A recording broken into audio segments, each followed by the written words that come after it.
Bem, boa tarde. Será que posso falar sentado ou... tudo bem.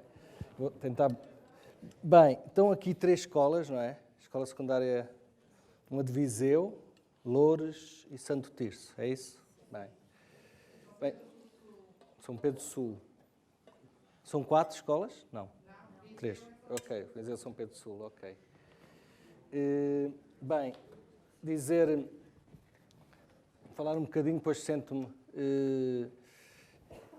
dizer que é um prazer estar aqui. Fico muito contente por esta abertura do Palácio, principalmente mais do que aos livros, aos estudantes, não é? Acho que é uma oportunidade única de vocês andarem por aqui, pelo espaço, e portanto, esta hospitalidade é invulgar, espero que saboreiem, não é?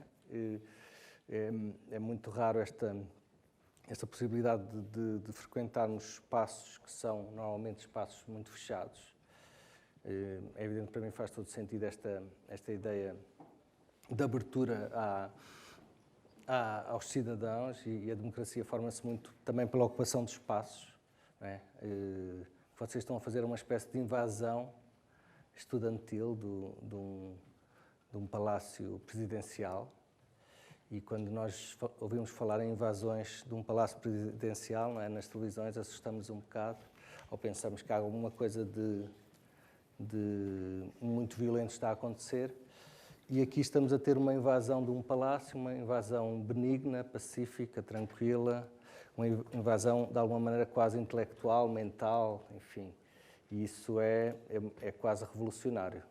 E é interessante as revoluções que têm esta forma alegre de existirem. Apesar de, por vezes, ser necessário, como nós sabemos, até pela história, às vezes são necessárias revoluções menos simpáticas e agradáveis como esta. Às vezes é mesmo necessário invadir palácios de uma forma mais dura, mas acho que aqui estamos todos a entrar de uma forma tranquila. Bem, eu estou aqui disponível para o que quiserem, basicamente. Eu trouxe aqui um livro ou outro e poderei ler algumas histórias, mas para perceber se vocês têm muitas perguntas. Quem é que tem perguntas? Só para eu ter noção. Ok, há várias perguntas. Ok, já vamos ver. Pronto. Ok. Portanto, vocês, eu não sei se os professores vos conseguiram disponibilizar algum livro, se leram algum livro em particular. Há algum que tenham lido em particular para eu perceber? O Sr. Walser, Mateu perdeu o emprego, Viagem à Índia, o Short Movies, o Sr. Calvino, bem, muita coisa. O Sr. Valéry ou o Sr. Brecht, não. Ok. Bem, muito bem, ok. Bem, então, se calhar tentar organizar um pouco. Eu apresentar-me rapidamente e depois, se quiserem, para algumas questões. Eu tenho vários livros muito diferentes entre si. Uns são mais lúdicos e alguns do que vocês falaram, o Sr. Valéry e o Sr. Calvino, são de um bairro que é uma espécie de... Para quem conhece o Asterix, não é? Uma espécie de aldeia de Asterix, a ideia de um bairro onde só vivem personagens com nomes de escritores, de artistas, enfim, uma espécie de bairro que tenta resistir à estupidez, não é? A ideia de um bairro mental, não é? Desse bairro fazem parte o Sr. Brecht e o Sr. Calvino, que eu tenho aqui. Este bairro, como eu digo, tem um caráter mais lúdico. Há depois outros livros mais violentos, Jerusalém, Aprender a Rezar na Era da Técnica, e tem a ver com 2 mundos que me interessam, o mundo do encantamento, encantar, e o mundo do desencantar.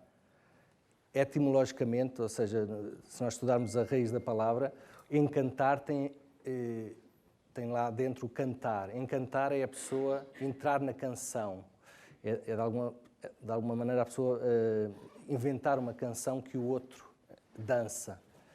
Desencantar é precisamente interromper a canção. Desencantar é interromper a canção. Eu acho que a literatura tem muitas maneiras de atuar, mas 2 delas julgo que são essas. Pode encantar, ou seja, de alguma maneira o leitor entrar em novos mundos, mas também deve desencantar. Eu acredito que a alegria absoluta é muitas vezes um sinónimo de pouca lucidez, uma alegria pura, absoluta, não é? Porque a vida não é assim tão fácil, nem é assim sempre tão alegre. E portanto, tenho esses dois mundos.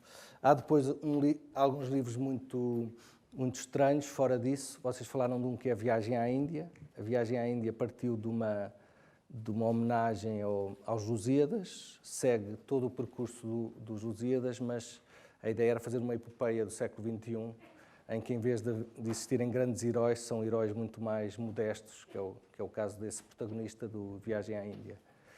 Eu sei que alguns professores do 11º ano, julgo eu, usam o Viagem à Índia como contraponto aos Lusíadas, porque realmente tem também 10 cantos, tem o mesmo número de, eu chamo de fragmentos, e portanto segue mesmo a estrutura. Por exemplo, quando há uma tempestade nos Lusíadas, há uma tempestade no Viagem à Índia, etc. Dizer mais o quê? Eu vou ouvir perguntas, eu tenho aqui algumas histórias, precisamente por estarmos num espaço que de alguma maneira tem uma carga política. Se houver tempo, eu gostava de ler 2 ou 3 histórias que têm esse cunho político e falar um pouco sobre a relação entre a literatura e a política. A palavra política é uma palavra extraordinária que vem de polis, que significa cidade. Infelizmente, a ideia de política entrou na ideia das partes, dos partidos, mas a ideia da política tem a ver com cuidados com a cidade. Ou seja, quando alguém, por exemplo, pega num plástico e coloca no sítio certo, está a ter um ato político, está a ser um cuidador da cidade. E, portanto, eu gosto muito deste caráter da política como de alguma maneira, colocando os cidadãos não como alguém que vai votar, mas alguém que tem o dever de cuidar de uma espécie de animal doméstico, muitas vezes animal selvagem, que é a cidade. Somos cuidadores desse animal. E portanto, não precisamos de nos inscrever em partidos políticos para termos e devermos ter uma ação política na cidade. Não é? Eu não sei, então, eu posso ler uma outra história e depois, se calhar, eu não sei se alguém vai organizar a questão das perguntas, se quem levantar a mão de uma forma mais impetuosa faz a pergunta, não sei. Bem, dizer que a questão da linguagem é importante. Eu há pouco tempo falei disso, escrevi numa crónica à volta disso, quer dizer, é uma história que se conta é um ator americano que contou essa história, que durante quase 10 anos foi um psiquiatra e o psiquiatra era completamente mudo, não dizia uma palavra, só ouvia, e ao fim de 10 anos dele ir constantemente ao psiquiatra, o psiquiatra lá pela primeira vez falou e disse: "Eu não hablo inglês". E, portanto, ele tinha estado 10 anos a falar com alguém que não o entendia. A linguagem é importante não apenas para nos entendermos de forma básica, ou seja, quando queremos pedir um copo de água ou um pão, recebermos isso e não outra coisa qualquer, mas a linguagem, acima de tudo, tem a ver com a ironia, com a ambiguidade, com o humor, com o pensamento. Quem não tem palavras, não tem pensamento. Quem não tem vocabulário. Uma experiência que podem fazer para perceberem isto, e quando voltarem a Portugal e perceberem isto através da língua portuguesa, é irem, por exemplo, a um país onde dominam 10 ou 20 palavras dessa língua, não é? Se vocês forem para um país e dominarem 10 ou 20 palavras, vocês não vão conseguir fazer mais do que pedir pão ou água. E não vão poder conseguir pensar sobre um assunto. E, portanto, vocês aí percebem que ter poucas palavras é ter pouco pensamento. Se voltarem a Portugal, mesmo na vossa língua materna, se vocês tiverem poucas palavras, não tenham dúvidas nenhumas, têm pouco pensamento. Hoje, esta multiplicação da leitura e da escrita que existe é uma multiplicação ligada aos meios eletrónicos. Portanto, vocês estão constantemente a ler e constantemente a escrever, apesar de poderem dizer que não leem ou que não escrevem. O que estão é a ler mensagens assim muito do cotidiano, com um vocabulário mínimo, e estão também a escrever mensagens do cotidiano. Tipo, às 4 da tarde encontramos-nos na praça. E nós lermos e escrevermos coisas banais, como não há milagres, só apenas tivermos acesso à linguagem banal, quer escrevendo, quer lendo, não vamos produzir pensamento que não seja banal. E, portanto, esta ideia de que ler e escrever partem precisamente da base da democracia. Alguém, para ser uma pessoa sensata, um adulto sensato, tem que ler. Ou seja, tem que fazer uma escolha dentro da sua biblioteca de algo que tem a ver com o seu caminho próprio. E a democracia não é feita de pessoas que votam, é feita de pessoas que refletem e depois votam, não é? E nesse aspecto a leitura, enfim, esta forma atenta de estar diante das notícias, por exemplo, e perceber que uma notícia tem causas, enfim, tudo isso me parece fundamental.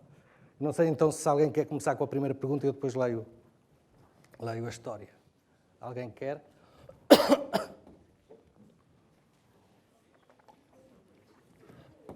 Um bocado. Espero não ficar rouco. Já estou um pouco. Diz.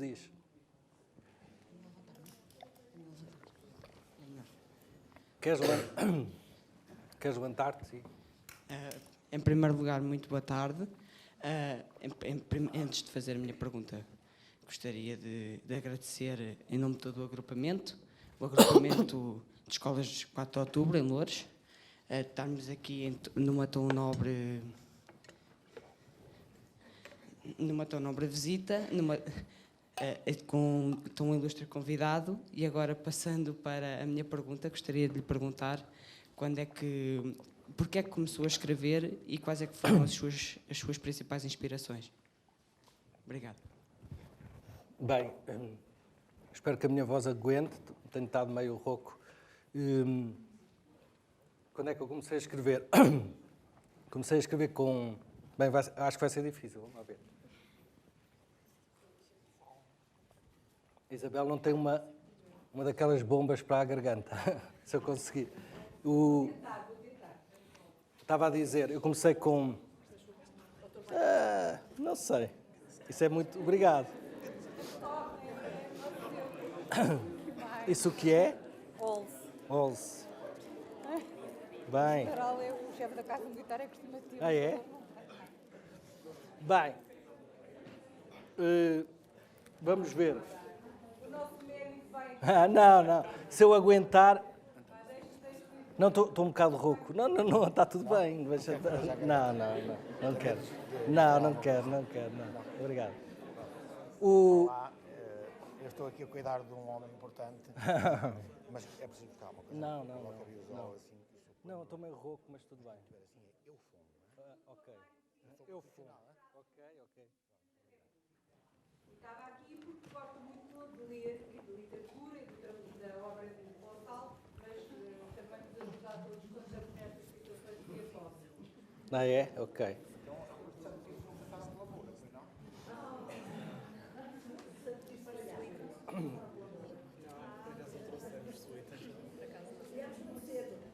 Bem, se a minha voz não aguentar, o médico falará por mim, que eu acho que a grande função dos médicos é no limite substituírem. Eu comecei a escrever com 18 anos. Comecei a escrever, quer dizer, escrever a sério, com uma certa disciplina e de alguma maneira para mim a leitura foi a primeira parte da escrita e, portanto, é quase impossível dizer os nomes de autores que me marcaram, porque é um número infinito. Eu tenho um livro que se chama Biblioteca, que precisamente é a tentativa falo de 200 e tal autores que me marcaram muito, não é? Alguns deles estão no bairro. Todos estes nomes são nomes de autores: o Sr. Valéry, o Sr. Walser, o Sr. Proust, o Sr. Beckett, o Sr. João Arroz, o Sr. Pessoa. Portanto, tudo isto são alguns dos autores que marcaram, mas a lista é infinita, não é? Vou tentar usar isto. Mais perguntas? Alguém quer? Diz. Não sei se há micro... Está ali, está ali.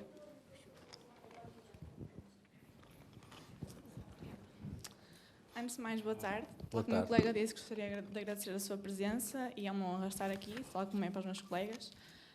Em relação à minha pergunta, tem a ver sobre o livro do Sr. Walser, que todos sabemos que pretende homenagear o escritor suíço Robert Walser, e gostaria de saber se acha essencial conhecermos a vida e as obras do artista no qual o livro foi inspirado, ou se acha que a personagem do livro já tem a sua própria identidade própria e se permite ao leitor ter a sua própria interpretação do livro. Bem,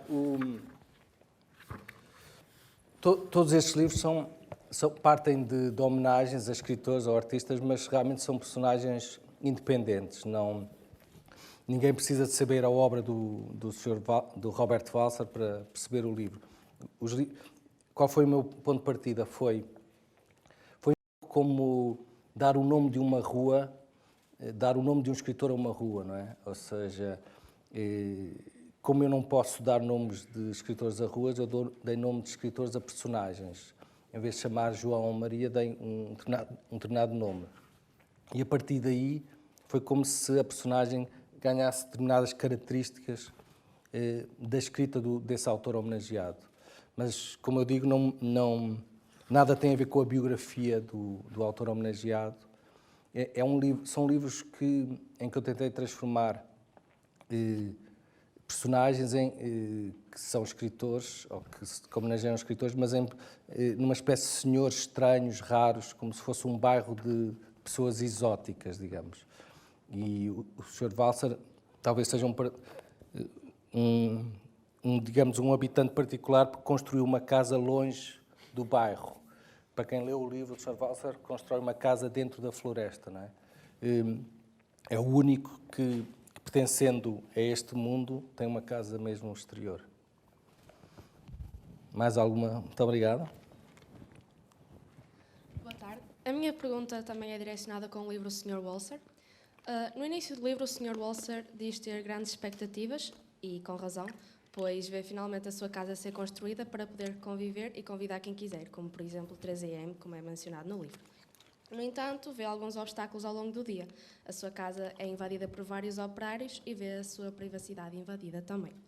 No entanto, diz ter grandes expectativas também para o dia seguinte.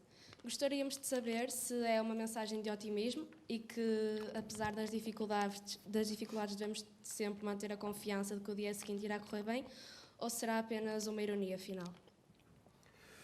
Bem, para quem não leu o Sr. Walser, ele constrói uma casa no meio da floresta e a ideia é precisamente que a civilização e a cultura consigam encontrar um espaço no meio da selva, não é? Da floresta. E ele é um otimista. O livro começa com ele a inaugurar a casa, mas de repente alguém toca a campainha e é um carpinteiro que diz que há uma madeira que não está bem colocada. Depois há outro toque na campainha e alguém é o eletricista e diz que há ali um problema de eletricidade, tem que reparar. E à medida que o livro vai avançando, há uma espécie de invasão de pessoas que querem reparar coisas dentro da casa e a casa vai sendo destruída aos poucos. Ao mesmo tempo, o Sr. Walser vai vendo a sua casa a desabar, pessoas que vão tirando janelas, portas, etc., no próprio dia da inauguração da casa, que vão partindo paredes, porque dizem que é necessário ainda reparar qualquer coisa, e ele mantém um otimismo diante disto, não é? Diante da destruição. Pode ter essa leitura de alguém que, perante o desastre, mantém a calma, mas pode também ter a leitura de alguém que não se preocupa com o que lhe acontece em redor. Alguém que tem uma espécie de lucidez que levita em torno dos problemas, não é? É uma das hipóteses também. Não sei se há mais perguntas. Eu sei que há, mas eu se calhar podia...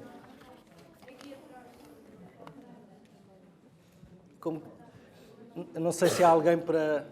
Podem começar, como quiserem. Aí atrás.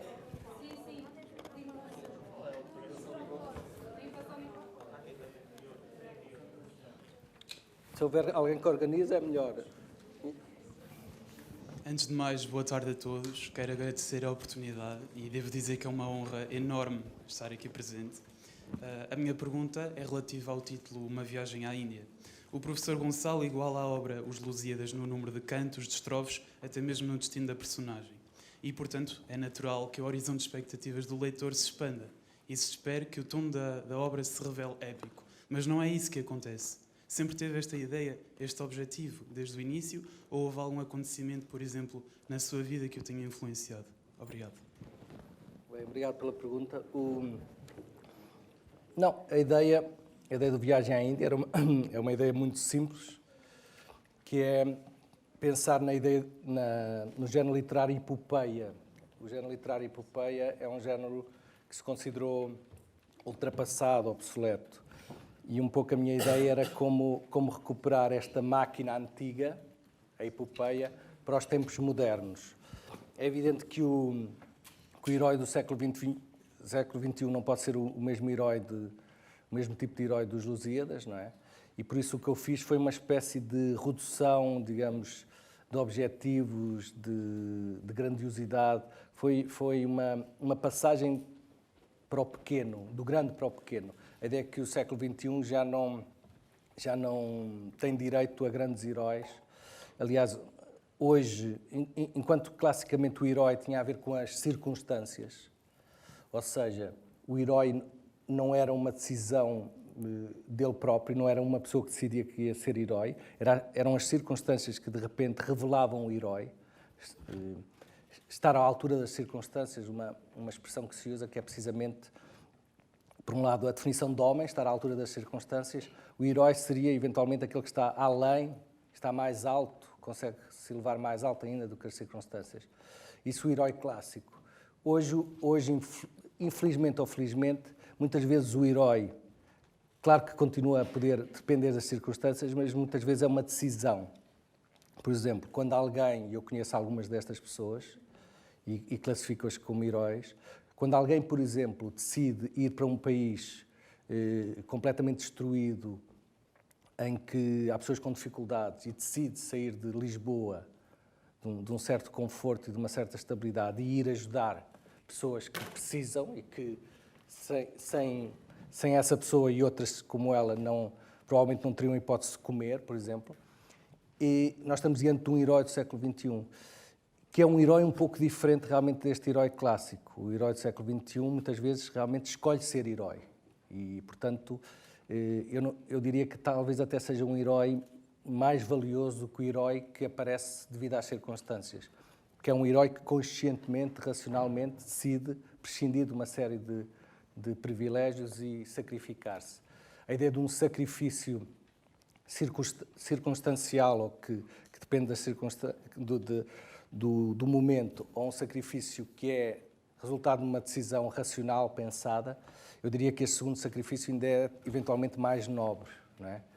E portanto, voltando ao Viagem à Índia, o Viagem à Índia tem muito a ver com esta ideia de um homem que sai e que se quer tornar herói. É claro que ao longo da sua viagem se vai percebendo que não é um herói, pelo contrário, se calhar até é um criminoso, mas também tem a ver com esta ideia de que nós não somos necessariamente aquilo que nos acontece, que é uma ideia estoica. Eu não sou aquilo que me acontece, que é uma ideia, se tivéssemos tempo, podíamos falar com calma sobre isso, que tem a ver com uma espécie de dar distância em relação aos acontecimentos. Ou seja, se me acontece algo de bom, eu não tenho necessariamente que estar feliz apenas porque me acontece algo de bom. A ideia do estoico é precisamente ter uma espécie de tranquilidade, independente do que lhe acontece exteriormente. Tem uma espécie de caminho, quase sabedoria, um caminho que vai manter, independentemente do que aconteça no exterior. Por exemplo, esse pensamento estoico me agrada muito, não é uma questão de desvalorizar o que está à volta, é questão de não confundir precisamente o que lhe acontece com aquilo que a pessoa é. Ou seja, se a pessoa precisar de ser feliz, se a pessoa precisar para ser feliz, se precisar que lhe aconteçam coisas extraordinárias, está a falhar logo num ponto de partida básico, não é? Eu sou um grande adepto de um filósofo que se chama Séneca, e eu recomendo muito Cartas a Lucílio, que é um livro que é absolutamente contemporâneo e atual e que foi escrito há 2000 anos. E isso acho também é importante nós termos a noção do que é atual. Atual é o que nos diz alguma coisa hoje, não é? Não é necessariamente o que foi feito hoje. Mas nas Cartas a Lucílio, que talvez seja o livro que mais marcou biograficamente, já que perguntou também da questão da experiência pessoal, ele diz uma coisa que é muito simples e talvez não seja muito estimulante falar à tarde num palácio e para pessoas que têm uma idade tão jovem, mas tem a ver com a ideia de se pensar na morte, a ideia de que a filosofia começa no pensamento de que se vai morrer. E este pensamento não é nada triste nem tenebroso, pelo contrário, é o pensamento que permite dizer eu vou morrer, mas por enquanto estou vivo. Que alegria estar vivo. É o primeiro pensamento que permite valorizar o dia. Se nós fôssemos imortais, nada teria importância, não é? As coisas só têm importância porque há uma espécie de fim. E é esse fim que dá, pode parecer estranho, mas é esse fim que dá alegria e peso aos dias. Por enquanto estou vivo, que alegria, que dádiva. Aliás, conta-se muito, eu recentemente falei disso, conta-se muito algumas histórias, por exemplo, de Alexandre o Grande, que se despedia todas as noites dos familiares e dos amigos como se fosse morrer, e se deitava numa espécie de cama que simulava um caixão, não é? E cada dia que acordava como se fosse um dia a mais. Portanto, uma espécie de dádiva, e tentava aproveitar essa dádiva, no caso dele, conquistando países, que me parece também não ser um grande objetivo, não é? Mas esta ideia de que um dia é um dia dado, não é qualquer coisa que não tem valor, parece-me essencial, e nesse sentido o Séneca foi muito, muito importante. Hoje esta ideia de que devemos, por exemplo, pensar sobre como viver, esta ideia de como viver, por exemplo, que é a primeira pergunta. É engraçado que o Séneca dizia, os estoicos diziam que devíamos fazer uma reflexão diária. Ele defendia que todos, ao fim de cada dia, devíamos pensar se fez sentido aquele dia, se faz sentido o dia seguinte, o que é que eu posso alterar, etc. E muitas vezes eu ponho-me a pensar que esta imposição de uma reflexão diária passou para uma reflexão anual. Eu acho que nós fazemos isso agora na passagem de ano, 31 de dezembro para 1 de janeiro, pensamos, bem, o ano foi bom, não foi? E isso mostra até que ponto nós estamos desatentos em relação à unidade mínima que deve ser a nossa, que tem a ver com a nossa vida, que é o dia. O dia é a grande unidade que nós podemos tocar, alterar, etc. A semana é uma unidade já maior do que o essencial, um ano então é uma unidade gigantesca. E, portanto, esta ideia de que cada dia é uma dádiva e cada dia se tem que aproveitar seguindo o seu percurso, perguntar, este dia foi um dia que acrescentou alguma coisa no meu percurso, parece-me que é a base, independentemente do que vá acontecendo à nossa volta, quer seja uma coisa boa ou coisa má, não é? E, portanto, a ideia também de manter uma alegria, independentemente do que nos acontece, parece muito forte. Só para concluir esta questão do Séneca, ele diz uma coisa muito simples. Ele diz qual é o objetivo de estarmos vivos. O objetivo de estarmos vivos é sermos felizes. E, nesse sentido, ele diz que nós devemos, que este grande objetivo não deve depender dos outros, que é um erro, e muito menos depender dos acontecimentos. Por exemplo, alguém ficar infeliz porque um pneu fura, por exemplo, está a conduzir, de repente um pneu fura e fica infeliz por causa disso, seria para o Séneca uma espécie de estupidez básica, porque seria alguém que coloca o seu grande objetivo, enquanto está vivo, de procurar essa felicidade tranquila, a depender de um pneu, não é? se um pneu nos põe infeliz, se um telefonema nos põe infeliz, se alguém não ter aparecido nos põe infeliz. Nós temos sempre razões para estarmos infelizes. O que o Seneca diz é que a única grande razão para estarmos vivos é estarmos felizes. E, portanto, nunca, por causa de um pneu, ou de um mail, ou de um telefonema, abdicarmos dessa definição básica, não é? Enfim, mas o Viagem à Índia tem muito a ver com essa filosofia estoica, não é? Mais alguma questão? Se calhar é melhor, não sei se pode alguém organizar aí as perguntas, eu acho que é melhor.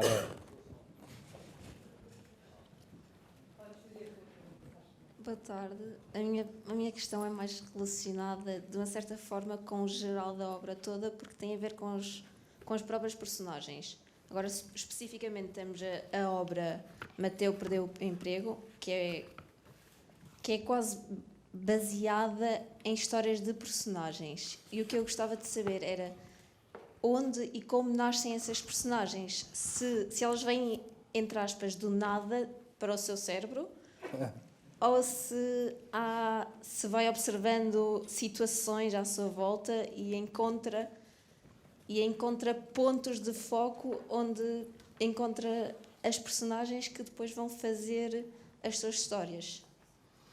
Bem, é difícil dizer de onde é que as coisas vêm exatamente, não é? O Mateu Perdeu o Emprego tem a ver com algo que me interessa muito. Eu depois talvez leia aqui uma história que se chama O Desempregado com Filhos, que é a ideia do desemprego. O desemprego não é uma questão... Eu não sei se o microfone está a funcionar. Está, este. O desemprego não é uma questão não é uma questão apenas social, é uma questão política. É evidente que nós normalmente, por exemplo, colocamos a questão da democracia exigindo alguns parâmetros ligados a poder votar, liberdade de imprensa, etc, etc. Mas a mim parece-me evidente que há um parâmetro que muitas vezes é esquecido, que é a questão do desemprego. Eu não acredito numa democracia com alto desemprego, porque o desemprego é algo que anula as pessoas e as coloca fora da polis, fora da cidade, da possibilidade de participar. Eu sei que, mais uma vez, não é um tema agradável, mas há uma autora, uma grande autora que se chama Hannah Arendt, que estudou o Holocausto, e ela fala precisamente de uma situação em que, num campo de concentração, um homem se cruza, digamos, alguém que está preso no campo, se cruza com o seu vizinho que está do outro lado, como funcionário nazi. E a Hannah Arendt conta que eles trocam um olhar estranho, e o vizinho que está a atuar como funcionário, digamos, do campo de concentração, sente necessidade de falar. E a única coisa que ele diz ao seu vizinho é: eu estava desempregado há 5 anos, eles podem fazer de mim o que querem. Esta frase, e a Hannah Arendt analisa isto depois com muito cuidado, esta frase marcou-me sempre muito. Se a pessoa está desempregada durante muito tempo, a certa altura está disponível para tudo. Portanto, eu acho que uma democracia deve, não em nenhum momento, suspender esta ideia de que as necessidades básicas têm que estar satisfeitas para, de alguma maneira, a pessoa ser livre. Não há liberdade com fome. Uma pessoa que tem fome não é livre. Uma pessoa que não pode alimentar os filhos não é livre. E, portanto, não está, digamos, com capacidade para atuar num Estado democrático. O Mateu Perdeu o Emprego tem um pouco a ver com isso. É precisamente alguém que está há muito tempo no desemprego e de repente está disponível para qualquer coisa, não é? Eu ia falar aqui, depois posso ler aqui uma história que se chama precisamente O Desempregado com Filhos. Mas não sei se há mais alguma questão. Há muito mais. É. Agora faz ele a pergunta e depois a seguir o Gonçalo lê, está bem? Pode ser. Boa tarde. Sabemos que tem muitos textos que não estão publicados, estão guardados na gaveta, em virtude deste pequeno ser um leitor e um escritor compulsivo. Sabemos também que os seus escritos são sujeitos a uma espécie de processo de espera, que decidirá os seus futuros. Aquilo que gostava que nos confidenciasse é o porquê de existir este tempo de espera. Será que acha que, com o tempo, os seus escritos vão ficar ainda mais excepcionais para criarem no leitor aquele impacto continuado que sabemos que gosta? Ou então é por um bocado de receio, até mesmo a necessidade de proteger as suas criações daqueles leitores críticos que podem não compreender nem valorizar como deveriam? Obrigado. Bem, muito obrigado pela pergunta. Não, há dois verbos, em português há dois verbos que são muito diferentes, é escrever e publicar. Escrever para escrever é necessário, para escrever é necessário um conjunto de qualidades, enfim, que têm a ver com a linguagem, com a imaginação, enfim. Publicar é tornar público. E é interessante como se confundiu escrever e publicar, não é? O escrever é uma coisa e, aliás, a ideia de escrita não precisa de público, pelo contrário, a escrita é um ato isolado, completamente isolado, não é? E se calhar, por exemplo, para dar um nome de referência do século XX, o Kafka, que não sei se vocês já ouviram falar, mas alguns já terão ouvido, eventualmente alguns lido, não é? E a Metamorfose, não é? Que alguns leram. Mas o Kafka provavelmente é um dos grandes escritores do século XX. Praticamente não publicou nada em vida, precisamente porque tinha a consciência de que, eventualmente, quando publicasse, podia haver reações boas, más, etc, etc. E, portanto, esta ideia de que um escritor é um publicador é uma ideia errada. Escrever é outra coisa, não é? No meu caso, claramente achei, desde o início, que era fundamental afastar imenso o escrever e o publicar. O Viagem à Índia, por exemplo, eu escrevi em 2002, 2001, e publiquei em 2010, 8 anos depois. E, por norma, no mínimo há 4, 5 anos de diferença ou mais, mas no mínimo 4, 5 anos entre o momento de escrita e o momento de publicação. Tem a ver simplesmente com digamos, dois modos da minha cabeça funcionar. Há um modo que tem a ver com o momento em que eu escrevo inicialmente, e é um momento meio louco, meio animalesco, que eu não sei bem explicar como é que faço. Sento-me e começo a escrever, às vezes 3 horas, 4 horas seguidas, como um louco. Eu tenho um amigo que é cineasta, de quem eu gosto muito, que é o Marco Martins, que lá, a uma certa altura, me convenceu a pôr uma máquina de filmar no meu ateliê, e eu depois esqueci-me da máquina de filmar, e ele apanhou-me a escrever, e é uma coisa mesmo quase louca, porque eu não paro durante horas, e pareço um animal a tocar piano no computador, e fico, às vezes, 3 horas sem parar, porque eu não uso apontamentos, tenho 1 ou 2 apontamentos, depois começo a escrever, e, portanto, essa parte para mim é tão invulgar e tão pouco compreensível, que eu separo por completo de uma outra parte, que é muito mais lúcida, muito mais técnica, que é depois olhar para o que escrevi e tentar ver o que é que elimino, o que é que não elimino, etc. Enfim. E, portanto, o que eu faço normalmente, quando estou com uma energia virada para aí, é escrever, e eu escrevo uma espécie de aquilo que eu chamo um animal, que é um livro, e no fim, quando eu sinto que está lá tudo, que está lá toda a matéria bruta, eu deixo de lado e esqueço-me por completo disso. E espero vários anos até ter uma energia que é completamente diferente, é uma energia muito mais racional, que é a energia que me faz voltar ao texto, olhar para o texto, perceber o que é que posso eliminar, o que é que posso salvar. E normalmente salvo muito menos do que aquilo que elimino, não é? Às vezes livros que têm 200 e tal páginas, no início tinham 500, 600, mas há um momento inicial de escrita que é absolutamente, para mim, quase incompreensível, e eu não consigo juntar as duas coisas. Portanto, eu não consigo, mal acabo de ter esse momento meio louco, não consigo ter um momento lúcido de olhar para o texto, e por isso é que eu guardo tantos anos. Bem, enquanto pensamos em mais perguntas, eu sei que há muitas, mas já que falámos do desemprego, eu vou-vos ler aqui do Sr. Brecht algumas histórias que têm a ver com caráter político, não é?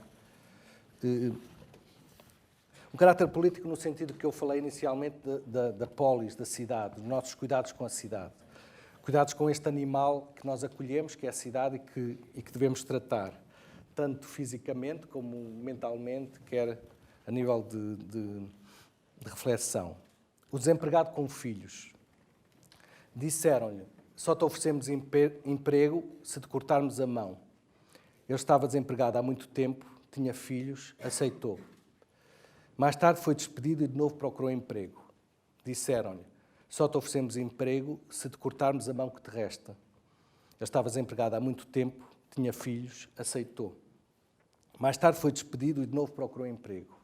Disseram-lhe: só te oferecemos emprego se te cortarmos a cabeça. Ele estava desempregado há muito tempo, tinha filhos, aceitou. Portanto, é uma história divertida, não é? Como estão a ver, e que tem a ver com uma espécie de absurdo, não é? E que remete para aquela questão que eu vos estava a dizer, a ideia de que alguém desempregado durante muito tempo e para mais que tenha família, a certa altura aceita tudo, não é? Uma outra história, algumas destas histórias eu li muito na altura da crise, em 2008, 2009, porque foi uma altura muito dura, não é? Muito dura para toda a gente. E esta história que eu vou ler a seguir chama-se O Cantor, e também tem a ver com qualquer coisa que eu vi à minha volta, não é? Eu depois posso falar sobre isso. O Cantor. Um pássaro foi atingido com um tiro na asa direita e passou por isso a voar na diagonal. Mais tarde foi atingido na asa esquerda e viu-se obrigado a deixar de voar, utilizando apenas as duas patas para andar no chão. Mais tarde foi atingido por uma bala na pata esquerda e passou por isso a andar na diagonal. Uma outra bala atingiu-o semanas depois na pata direita e o pássaro deixou de poder andar. A partir desse momento, dedicou-se às canções. Chama-se O Cantor. Eu tive nessa altura, em 2008, 2009, à minha volta, muitos cantores involuntários.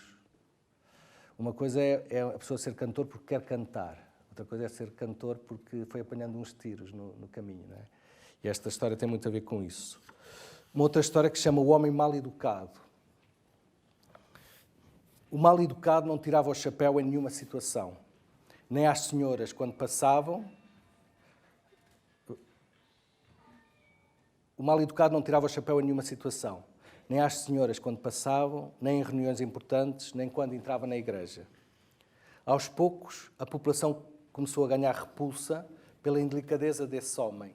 E com os anos, esta agressividade cresceu até chegar ao extremo. O homem foi condenado à guilhotina. No dia em questão, colocou a cabeça no cepo, sempre e orgulhosamente com o chapéu. Todos aguardavam. A lâmina da guilhotina caiu e a cabeça rolou.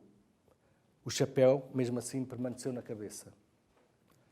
Aproximaram-se então para finalmente arrancarem o chapéu àquele mal educado. Mas não conseguiram.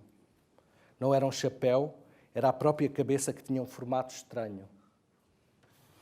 Bom, também uma história muito divertida. Estas histórias em que as pessoas ficam sem cabeça são normalmente divertidas. Mas tem a ver também precisamente com esta ideia de que... Esta ideia muitas vezes de que um grupo forma em relação a uma pessoa, não é? E, por exemplo, parece uma história muito tranquila, mas podia ser uma história sobre os anos 30 na Alemanha, sobre a ideia que se formou sobre os judeus, por exemplo. Ou seja, muitas vezes forma-se uma ideia coletiva sobre uma pessoa ou um grupo e muitas vezes sem ter qualquer ligação com a realidade. Eu vou só ler, se calhar, mais uma ou duas histórias e depois abrir para mais questões. O grande problema para quem escreve e quer intervir politicamente é como intervir de forma política, mas usando a literatura. E normalmente, infelizmente, a história da literatura está cheia de pessoas, de escritores que tentaram intervir politicamente através da ficção e os seus livros perderam força.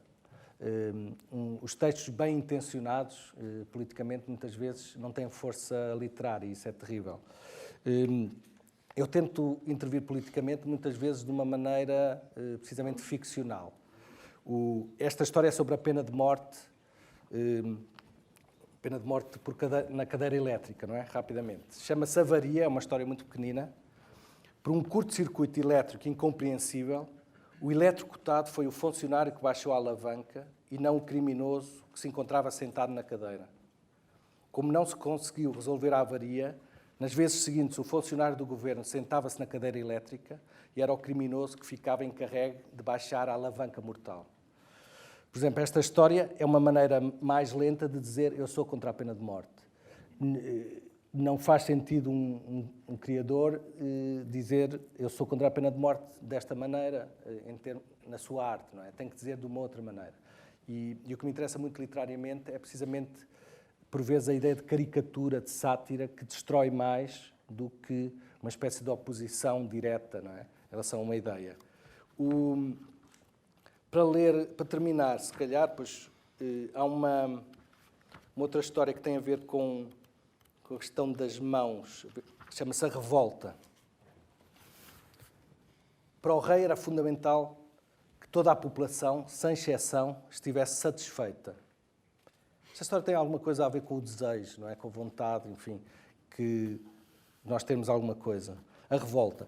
Para o rei era fundamental que toda a população, sem exceção, estivesse satisfeita. Quando apareceu aquele estrangeiro extremamente feliz e com 6 dedos em cada mão, o rei ordenou que os médicos do reino implantassem mais um dedo em cada um dos habitantes e que os médicos fizessem o mesmo uns aos outros. Ninguém teria inveja dos 6 dedos daquele estrangeiro. Assim se fez. Todos ficaram com 6 dedos em cada mão. No ano seguinte chegou outro estrangeiro, com um ar ainda mais feliz, que tinha 7 dedos em cada mão. O rei de novo ordenou que os médicos do reino implantassem mais um dedo em cada um dos habitantes. Assim foi feito. No ano seguinte, um estrangeiro com 8 dedos por mão, que não parava de exibir a sua felicidade, provocou nova implantação geral. 8º dedo. No ano seguinte, um estrangeiro com 9 dedos, ainda mais feliz, a mesma operação, todos os do reino ficaram com 9 dedos em cada mão, 18 no total. Foi então que no ano seguinte chegou um estrangeiro com o rosto mais feliz que alguma vez fora visto por ali, e com 5 dedos em cada mão. Depois de um momento de hesitação, o rei ordenou aos médicos que cortassem 4 dedos por mão a cada habitante. Havia um problema, no entanto. Os 9 dedos em cada mão dos cirurgiões já não conseguiam operar. Os dedos atrapalhavam-se uns aos outros. Já não era possível. Teriam que ficar todos com 9 dedos em cada mão. Como o rei não conseguiu dar à população os 5 dedos daquele estrangeiro feliz, rebentou uma revolta e o rei foi deposto. Enfim, é uma história também sobre esta infinita insatisfação que todos nós temos, não é? Se alguém quiser agora pôr perguntas, para terminarmos, não sei quanto tempo é que...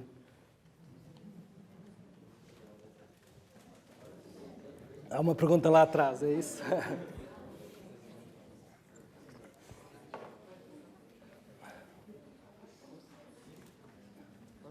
E tá. Ok. Olá, boa tarde. Olá. Sobre o livro Mateu Perdeu o Emprego, Sim. eu reparei que vários dos nomes dos personagens são de origem judaica. Porquê é que decidiu nomear os personagens com nomes de origem judaica e não com origem portuguesa? Bem, Bem, estamos a falar de temas muito violentos, não é? Enfim, acho que há um grande acontecimento no século XX que de alguma maneira marca um antes e um depois.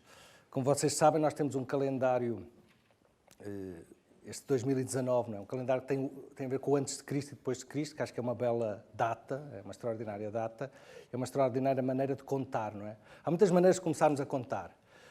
Mas é interessante saber de qual é o zero. E o zero ser, a referência de zero ser a ideia do nascimento de Cristo, acho que é uma ideia bonita. Agora, eu acho que há uma espécie de negativo. E o século XX tem uma coisa absolutamente marcante, que não é um salto na maldade, não é mais um passo na maldade, é qualquer coisa que parece uma espécie de aparecimento quase... uma espécie de milagre negativo, se quisermos, qualquer coisa que não tem justificação, não tem causa e de repente aparece.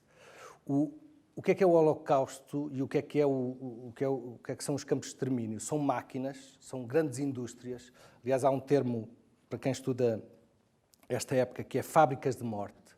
E este termo é assustador. E é bom falarmos disso porque, por exemplo, eu sei que houve agora uma brincadeira numa universidade à volta do Holocausto e é bom as pessoas terem noção disso, não é? Termos boa memória, não é? Tal como nos lembramos de números zeros extraordinários, lembramos também destes zeros tenebrosos.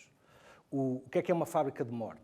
A ideia de fábrica é uma ideia incrível, tem a ver com uma ideia de civilização e de cultura. A fábrica está muito ligada à democracia, porque a fábrica, por um lado, foi com a fábrica, por exemplo, porque os trabalhadores se reuniram e, por exemplo, os sindicatos apareceram aí. É muito difícil, se um trabalhador estiver aqui, outra a 10 km, outra a 5, como por exemplo, na questão da agricultura. Se os trabalhadores estão muito separados, é muito difícil unirem-se para juntar esforços e reivindicações. Todo o começo dos direitos dos trabalhadores começa na fábrica, portanto, os trabalhadores juntam-se e juntos, num espaço, podem começar a pensar coletivamente. Por outro lado, é a fábrica que permite ainda hoje, nós temos, por exemplo, acesso a uma coisa simples como um lápis. Não é? Nós temos todos, até para falarmos da questão da liberdade de escrita, não é? Todos temos acesso a um lápis, a uma caneta e um papel, porque isto é baratíssimo, e é baratíssimo porque há umas décadas a fábrica entrou. A ideia de fábrica é a ideia de fazer barato e rápido, acessível, não é? E, portanto, é uma ideia absolutamente extraordinária que funda a democracia, funda muito do que nós admiramos. O que é terrível na ideia de fábrica de morte? É que, a certa altura, numa civilização, quer dizer, numa cultura alemã, que é uma cultura de níveis educacionais, etc., enfim, e em termos até filosóficos com peso gigantesco, e de repente ali aparece, num grupo radical, aparece esta ideia que foi crescendo, uma ideia que surge com termos absolutamente tenebrosos como solução final. Portanto, se pensarmos a ideia de solução final, que é a ideia de exterminar todos os judeus, o termo solução final é um termo macabro, a ideia de há um problema e temos uma solução que vai terminar com esse problema. É quase um termo da matemática, solução final, mas usado de uma forma absolutamente perversa. E o que acontece com a fábrica de morte é que o conceito de fábrica se mantém, só que em vez de se produzir lápis, copos, papéis, etc., produz-se mortos. A fábrica de morte não era mais do que a ideia de produzir mortos o mais rápido possível e o mais barato possível. Isto é algo que nunca existiu antes na história do homem. Quem vive em 2019, quem está a viver em 2019, acho que há infinitas maneiras de vivermos. Mas eu acho que há uma diferença essencial entre os que vivem pós-Holocausto e os que vivem como se o Holocausto não tivesse existido. E, portanto, eu acho que há aqui um outro zero, um zero absolutamente terrível. Eu já escrevi um texto sobre isso. Eu acho que há agora uma nova contagem, uma contagem negra, digamos, que é o ano zero, é o ano do Holocausto, e a partir daí devíamos também ter outra contagem, até para percebermos realmente que aquilo é marcante e não nos podemos esquecer disso, não é? E portanto, acho que há uma ideia de homem antes e depois, e há pouco falaram, por exemplo, da questão do otimismo. O otimismo é absolutamente extraordinário, não é? É o otimismo que funda toda a cultura, enfim, tudo o que fazemos. O Leonardo da Vinci, por exemplo, tem desenhos. O otimismo não tem a ver com que bom, tudo vai correr bem, ficar sentado. Tem a ver com o fazer, não é? Há desenhos do Leonardo da Vinci incríveis em que ele desenha helicópteros tal como existem hoje. Ou seja, alguns séculos antes, o otimismo do Leonardo da Vinci, em vez de ser um otimismo verbal, é um otimismo concreto, não é? Que está, de repente, a ser tão otimista que vários séculos antes está a pensar inventar um helicóptero. O otimismo é fundamental, mas eu não acredito num otimismo totalmente pleno. Ou seja, alguém que está com... Eu tenho aqui uma história precisamente sobre esta questão da alegria. Alguém que não tem a noção que o homem tem duas facetas. Por um lado, é absolutamente incrível, é um ser extraordinário. Por exemplo, nós somos o animal que, quando nasce, está mais dependente dos outros. Não é? E, por exemplo, escrevi um texto também sobre isso que é absolutamente terrível. Vocês lembram-se, todas as crianças... Todos nós, quando éramos crianças, nos lembramos daqueles insetos, por exemplo, a joaninha, quando está virada de costas e que, de repente, não se consegue virar de novo. E as suas patas mexem sem qualquer sentido, não é? E, às vezes, basta o nosso dedo para as colocar bem. Eu não sei se têm a noção, por exemplo, uma criança com 4 meses, se nós a pusermos de costas, ela não se consegue virar, ela vai abanar os pés e as mãos como um inseto. Ou seja, tem que haver um gesto, a mão de alguém que a vira. para o sítio certo e que a acompanha, que a alimenta. Ou seja, se nós não tivéssemos, se todos nós não tivéssemos tido estas mãos ao lado que nos ajudam a colocar não apenas as mãos e os pés no sítio certo, mas também a sermos alimentados, ensinados, etc., nós já tínhamos desaparecido.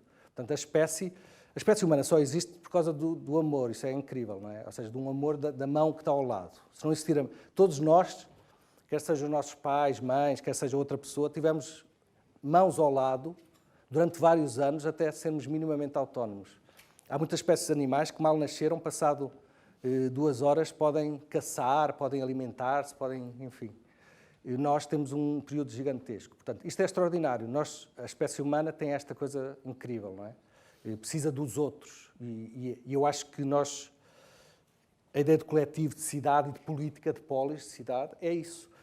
A política começa quando há uma mão ao nosso lado que enquanto nós somos uns insetos que abanamos 4 membros, ela nos põe no sítio certo e nos alimenta.